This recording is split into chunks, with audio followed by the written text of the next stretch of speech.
गया तेरा? अभी कुछ पढ़ ले।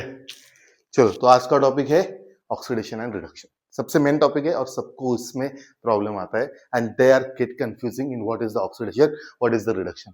बेसिक है, so will start with the oxidation.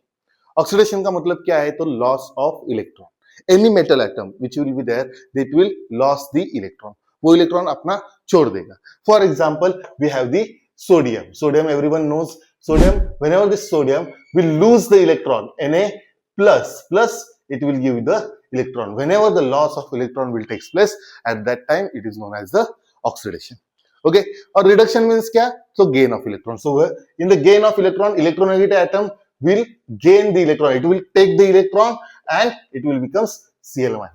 तो इसको समझने के लिए I have one analogy. मेरे पास एक analogy है, डे टू डे लाइफ में हम यूज करते हैं. फॉर एग्जाम्पल, मेरा एक फ्रेंड है और मेरा फ्रेंड मेरे से पैसे मांग रहा है. सो मुझे उस पर दया आ गई, यार भाई ले ले चल, कोई दिक्कत नहीं, मेरे पास बहुत है. So he is asking money from me. तो मैं क्या कर देता हूँ, उसको 1000 रुपए चाहिए, 1000 दे दिया मैंने. ओके, सो 1000 देने के बाद what I did, I lose my money, means loss of electron.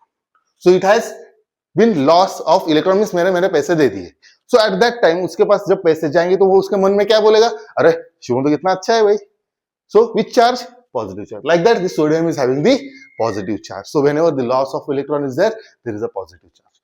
After the 1 month, 2 month, 1-2 महीने के बाद मैं उसको पूछ रहा हूँ, भाई मेरे पैसे वापस दे दे, मेरे पैसे वापस दे दे, मेरे पैसे वापस दे दे. वो दे नहीं रहा. मेरे मन में कौन सा चार्ज आ गया? Negative charge. उसने पैसे ले लिए लेकिन 2-3 महीने बाद वो मुझे वापस दे नहीं रहा. So that is a negative charge. Like this, chlorine is the electronegative atom, so it will gain the electron and it will keep it with them.